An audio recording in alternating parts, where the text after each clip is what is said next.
नमस्कार दोस्तों, स्वागत है आपका वनडे एग्जाम सेंटर में। दोस्तों, आज के वीडियो में हम लोग बीए फर्स्ट सेमेस्टर हिंदी का जो पेपर है जिसका नाम है हिंदी साहित्य का इतिहास, उसके पहले यूनिट से संबंधित महत्वपूर्ण बहुविकल्पी प्रश्नों की प्रैक्टिस करेंगे। कुल 6 यूनिट आपको इस पेपर में पढ़ने हैं। इस वीडियो में हम लोग केवल पहले यूनिट से संबंधित प्रश्नों की प्रैक्टिस करेंगे। तो चलिए वीडियो को शुरू करते हैं। आपका पहला प्रश्न है, हिंदी साहित्य के इतिहास लेखन की परंपरा का सूत्रपात किसने किया? तो गरशा द तासी के द्वारा किया गया था। ब ऑप्शन आपका पहले का सही हो जाएगा। दूसरा प्रश्न है, हिंदी साहित्य के इतिहास का लेखन सर्वप्रथम किस भाषा में हुआ? तो सबसे पहले हिंदी साहित्य का इतिहास फ्रेंच भाषा में लिखा गया था और गरशा द तासी के द्वारा ही लिखा गया था। तो ब ऑप्शन आपका दूसरे का भी सही हो जाएगा। तीसरा प्रश्न है, काल क्रमानुसार लिखा गया हिंदी साहित्य का प्रथम इतिहास ग्रंथ है। तो काल क्रम के अनुसार सबसे पहले जॉर्ज ग्रियर्सन के द्वारा हिंदी साहित्य का इतिहास लिखा गया था और इनके इतिहास ग्रंथ का नाम था the modern vernacular literature of Hindustan. The option आपका तीसरे का सही हो जाएगा। चौथा प्रश्न है, इस्तवार द ला लिटरेट्यूर एंदुई ए हिंदुस्तानी नामक हिंदी साहित्य के इतिहास ग्रंथ के लेखक का नाम है। तो गरशा द तासी के द्वारा ही यह इतिहास ग्रंथ लिखा गया था और फ्रेंच भाषा में इस इतिहास ग्रंथ को लिखा गया था। और ऑप्शन आपका चौथे का सही हो जाएगा। पांचवा प्रश्न है, हिंदी साहित्य के इतिहास को व्यवस्थित रूप देने का श्रेय किसको है? तो हिंदी साहित्य के इतिहास को व्यवस्थित रूप आचार्य रामचंद्र शुक्ल ने दिया था। ब ऑप्शन आपका पांचवे का सही हो जाएगा। छठा प्रश्न है, रामचंद्र शुक्ल का हिंदी साहित्य का इतिहास मूलतः किस कृति की भूमिका के रूप में लिखा गया था? तो हिंदी शब्द सागर की भूमिका के रूप में शुक्ल जी ने अपने हिंदी साहित्य का इतिहास लिखा था और 1929 ईस्वी में यह प्रकाशित हुआ था। आगे बढ़ते हैं। सातवां प्रश्न है, आचार्य रामचंद्र शुक्ल द्वारा रचित हिंदी साहित्य का इतिहास का प्रकाशन वर्ष है। 1929 में शुक्ल जी का इतिहास प्रकाशित हुआ था। द ऑप्शन आपका सातवें का सही हो जाएगा। आठवां प्रश्न है, the modern vernacular literature of Hindustan Hindi साहित्य का इतिहास ग्रंथ के लेखक का नाम है। तो जॉर्ज ग्रियर्सन के द्वारा 1888 में इस इतिहास ग्रंथ की रचना की गई थी और ऑप्शन आपका आठवें का सही हो जाएगा। नौवां प्रश्न है, किस लेखक के इतिहास ग्रंथ में सर्वप्रथम हिंदी साहित्य का काल विभाजन मिलता है? तो जॉर्ज ग्रियर्सन का जो इतिहास ग्रंथ है सबसे पहले उसी में जो है काल विभाजन मिलता है। ब ऑप्शन आपका नौवें का सही हो जाएगा। 10वां प्रश्न है, किस इतिहास लेखक ने अपने इतिहास ग्रंथ में लगभग 5000 कवियों का विवरण दिया है? तो मिश्र बंधुओं ने अपने मिश्र बंधु विनोद में लगभग 5000 कवियों का विवरण दिया है और ऑप्शन आपका 10वें का सही हो जाएगा। 11 नंबर प्रश्न है, मिश्र बंधु विनोद का चौथा भाग कब प्रकाशित हुआ? 1934 में मिश्र बंधु विनोद का चौथा भाग प्रकाशित हुआ था। आपको बता दें, जो मिश्र बंधु विनोद ग्रंथ है जो मिश्र बंधुओं के द्वारा लिखा गया था, कुल 4 भागों में लिखा गया है। पहला 3 भाग 1913 में प्रकाशित हुआ था और जो चौथा भाग है वो 1934 में प्रकाशित हुआ था। आगे बढ़ते हैं। अगला जो प्रश्न है, मिश्र बंधु विनोद कितने भागों में प्रकाशित हुआ? तो कुल 4 भागों में प्रकाशित हुआ। ब ऑप्शन आपका सही हो जाएगा। 13 नंबर प्रश्न है, काशी नागरी प्रचारी सभा की स्थापना हुई थी। 1893 में काशी नागरी प्रचारी सभा की स्थापना की गई थी। अगला प्रश्न है, फोर्ट विलियम कॉलेज की स्थापना किस वर्ष में हुई थी? तो 1800 ईस्वी में फोर्ट विलियम कॉलेज की स्थापना की गई थी। आगे बढ़ते हैं। 15 नंबर प्रश्न है, लल्लू लाल का प्रसिद्ध ग्रंथ है। तो लल्लू लाल का प्रसिद्ध ग्रंथ प्रेम सागर है। ब ऑप्शन आपका सही हो जाएगा। आगे बढ़ते हैं। अगला प्रश्न है, रानी केतकी की कहानी के लेखक हैं। तो रानी केतकी की कहानी ईसा अल्लाह खां के द्वारा लिखा गया था। स ऑप्शन आपका 16 का सही हो जाएगा। 17 नंबर प्रश्न है, नाचिकेतोपाख्यान के लेखक हैं। नाचिकेतोपाख्यान सदल मिश्र के द्वारा लिखा गया था और ऑप्शन आपका 17 का सही हो जाएगा। 18 नंबर प्रश्न है, खड़ी बोली की पहली रचना है। खड़ी बोली की पहली रचना नाचिकेतोपाख्यान को माना जाता है। तो ब ऑप्शन आपका 18 का सही हो जाएगा। 19 नंबर प्रश्न है, हिंदी के प्रथम गद्यकार हैं। तो हिंदी के प्रथम गद्यकार लल्लू लाल को माना जाता है। ब ऑप्शन आपका सही हो जाएगा। 20 नंबर प्रश्न है, शिव सिंह सरोज ग्रंथ के रचनाकार हैं। शिव सिंह सरोज जो है शिव सिंह सेंगर के द्वारा लिखा गया था। ब ऑप्शन आपका 20वें का सही हो जाएगा। 21 नंबर प्रश्न है, हिंदी साहित्य इतिहास लेखन परंपरा का प्रारंभ माना जाता है किसके द्वारा माना जाता है? गरशा द तासी से माना जाता है और ऑप्शन आपका 21 का सही हो जाएगा। 22 नंबर प्रश्न है, जॉर्ज ग्रियर्सन द्वारा रचित ग्रंथ है। इसमें से कौन सा ग्रंथ जॉर्ज ग्रियर्सन के द्वारा लिखा गया था? तो the modern vernacular literature of northern Hindustan. ये जॉर्ज ग्रियर्सन के द्वारा लिखा गया था। तो स ऑप्शन आपका 22 का सही हो जाएगा। 23 नंबर प्रश्न है, आदिकाल को वीर गाथा काल किसने कहा है? तो आदिकाल को वीर गाथा काल रामचंद्र शुक्ल के द्वारा कहा गया है। सो ऑप्शन आपका 23वें का सही हो जाएगा। 24 नंबर प्रश्न है, हिंदी साहित्य का इतिहास ग्रंथ के रचनाकार हैं। हिंदी साहित्य का इतिहास जो ग्रंथ है रामचंद्र शुक्ल के द्वारा लिखा गया था। सो ऑप्शन आपका 24 का सही हो जाएगा। 25 नंबर प्रश्न है, मिस्र बंधुओं ने उत्तर मध्यकाल को क्या नाम दिया है? तो उत्तर मध्यकाल को रीतिकाल कहा जाता है और मिस्र बंधुओं ने रीतिकाल को अलंकृत काल नाम दिया था। ब ऑप्शन आपका 25 का सही हो जाएगा। 26 नंबर प्रश्न है, किस विद्वान ने हिंदी साहित्य के प्रारंभिक काल को वीरगाथा काल नाम दिया? यानी किसने जो है आदिकाल को वीरगाथा काल कहा है? तो आदिकाल को वीरगाथा काल आचार्य रामचंद्र शुक्ल के द्वारा कहा गया है। ब ऑप्शन आपका 26 का सही हो जाएगा। 27 नंबर प्रश्न है, आदिकाल के नामकरण से संबंधित कौन सा युग्म अशुद्ध है? तो बीज वपन काल मिस्र बंधुओं ने नहीं कहा था, बीज वपन काल महावीर प्रसाद द्विवेदी के द्वारा कहा गया था। इसके अलावा राहुल शंकरत्याय ने सिद्ध सामंत काल कहा था, राम कुमार वर्मा ने संधि एवं चारण काल कहा था, रामचंद्र शुक्ल ने वीरगाथा काल कहा था। तो अ ऑप्शन आपका 27 का सही हो जाएगा। 28 नंबर प्रश्न है, हिंदी साहित्य के प्रथम काल को वीर काल किसने कहा? तो वीर काल जो है विश्वनाथ प्रसाद मिश्र के द्वारा कहा गया था। आपको याद रखना है, जब आपसे वीर गाथा काल पूछेगा तो रामचंद्र शुक्ल सही हो जाएगा, लेकिन जब वीर काल पूछेगा तो विश्वनाथ प्रसाद मिश्र सही हो जाएंगे। तो स ऑप्शन आपका सही हो जाएगा यहाँ पर। 29 नंबर प्रश्न है, हिंदी के आदिकाल को वीर गाथा काल नाम किसने दिया? कई बार प्रश्न रिपीट किया हुआ है यहाँ पर। तो रामचंद्र शुक्ल के द्वारा दिया गया था। आगे बढ़ते हैं। 30वां नंबर प्रश्न है, आदिकाल को बीज वपन काल नाम किसने किया? किसने आदिकाल को बीज वपन काल कहा है? तो आचार्य महावीर प्रसाद द्विवेदी के द्वारा कहा गया है। सो ऑप्शन आपका 30वें का सही हो जाएगा। 31 नंबर प्रश्न है, हिंदी साहित्य के प्रथम काल को आदिकाल नाम किसने दिया? तो हजारी प्रसाद द्विवेदी के द्वारा आदिकाल नाम दिया गया है। ब ऑप्शन आपका 31 का सही हो जाएगा। 32 नंबर प्रश्न है, आदिकाल को प्रारंभिक काल नाम किसने दिया? तो मिस्र बंधुओं के द्वारा आदिकाल को प्रारंभिक काल कहा गया था। ब ऑप्शन आपका 32 का सही हो जाएगा। 33 नंबर प्रश्न है, रामचंद्र शुक्ल ने हिंदी साहित्य का आरंभ कब से माना है? तो रामचंद्र शुक्ल ने संवत 1050 से हिंदी साहित्य का आरंभ माना है। इसको सन में करेंगे तो 993 ईस्वी आ जाएगा। 993 ईस्वी से रामचंद्र शुक्ल ने हिंदी साहित्य का आरंभ माना है। यहाँ पे आपको सूची 1 को सूची 2 से मिलान करना है। तो रामचंद्र शुक्ल ने वीरगाथा काल कहा था, हजारी प्रसाद द्विवेदी ने जो है आदिकाल कहा था, राहुल शंकरत्याय यहाँ पर आ जाएंगे तो सिद्ध सामंत काल हो जाएगा, मिस्र बंधुओं ने प्रारंभिक काल कहा था। तो 2 वाला उत्तर आपका यहाँ पर सही हो जाएगा। आगे बढ़ते हैं। 35 नंबर प्रश्न है, डॉक्टर राम कुमार वर्मा ने हिंदी साहित्य का आरंभ कब से माना है? तो राम कुमार वर्मा ने हिंदी साहित्य का जो आरंभ है 693 ईस्वी से माना है। और ऑप्शन आपका यहाँ पर 35 का सही हो जाएगा। 36 नंबर प्रश्न है, बौद्ध धर्म से जुड़े हुए साहित्य की भाषा है? तो बौद्ध साहित्य सभी पाली भाषा में लिखे गए हैं। द ऑप्शन आपका 36 का सही हो जाएगा। 37 नंबर प्रश्न है, अधिकांश साहित्य इतिहासकारों के अनुसार हिंदी के प्रथम कवि हैं? तो सरहपाद जो है हिंदी के प्रथम कवि हैं। सो ऑप्शन आपका 37 का सही हो जाएगा। 38 नंबर प्रश्न है, राहुल शंकरत्यायन ने हिंदी का पहला कवि किसे माना है? तो राहुल शंकरत्यायन ने सरहपा को ही हिंदी का पहला कवि माना है। सो ऑप्शन आपका 38 का सही हो जाएगा।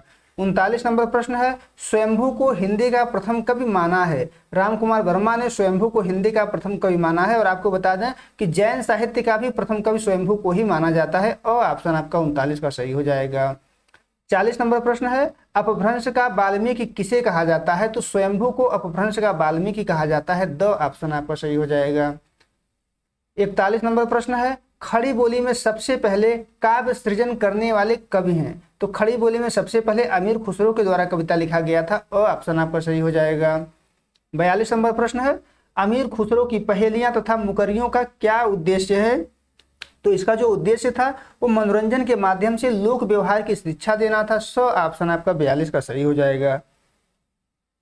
43 नंबर प्रश्न है, सिद्धों की संख्या कितनी मानी जाती है? तो सिद्धों की कुल संख्या 84 मानी जाती है। और ऑप्शन आपका सही हो जाएगा। 44 नंबर प्रश्न है, बीसल देव रासो के रचनाकार हैं? तो बीसल देव रासो जो है नरपत नाल्ह के द्वारा लिखा गया था। और ऑप्शन आपका 44 का सही हो जाएगा। 45 नंबर प्रश्न है, किस रासो ग्रंथ को आल्हा खंड के नाम से जाना जाता है? तो जगनिक की परमाल रासों को जो है आल्हा खंड के नाम से जाना जाता है। इसको जगनिक के द्वारा लिखा गया था। ग्रंथ का नाम जो है परमाल रासो है। तो स ऑप्शन आपका सही हो जाएगा। 46 नंबर प्रश्न है, 12 बरस ले कुकर जीवे और 13 ले जिये सियार, बरिस 18 छत्री जीवे आगे जीवन को धिक्कार, किस विद्या की रचना है? तो आल्हा से ही लिया गया था, जिसकी रचना जगनिक के द्वारा किया गया था। द ऑप्शन आपका सही हो जाएगा। 47 नंबर प्रश्न है, रामचंद्र शुक्ल ने हिंदी का प्रथम महाकवि किसे माना है? तो चंद्रवरदाई को हिंदी का प्रथम महाकवि माना है उन्होंने। स ऑप्शन आपका 47 का सही हो जाएगा। 48 नंबर प्रश्न है, पृथ्वीराज रासो महाकाव्य के रचयिता हैं। तो चंद्रवरदाई जो है पृथ्वीराज रासो महाकाव्य के रचयिता हैं। ब ऑप्शन आपका 48 का सही हो जाएगा। 49 नंबर प्रश्न है, हिंदी का प्रथम महाकाव्य किस रचना को माना जाता है? तो पृथ्वीराज रासो को हिंदी का प्रथम महाकाव्य माना जाता है। द ऑप्शन आपका 49 का सही हो जाएगा। 50 नंबर प्रश्न है, सूची 1 का मिलान सूची 2 से कीजिए और दिए गए कूट से सही उत्तर का चयन कीजिए। एक तरफ ग्रंथ का नाम है, दूसरी तरफ जो है उसके द्वारा लिखे गए विद्वान का नाम है। तो विसल देव रासो आपको बताना है सबसे पहले किसके द्वारा लिखा गया था? तो नरपति नाल्ह के द्वारा लिखा गया था। पृथ्वीराज रासो जो है चंद्रवरदाई के द्वारा लिखा गया था। परमाल रासो जगनिक के द्वारा लिखा गया था और खुमार रासो दलपति विजय के द्वारा लिखा गया था। तो ब ऑप्शन यहाँ पर सही हो जाएगा।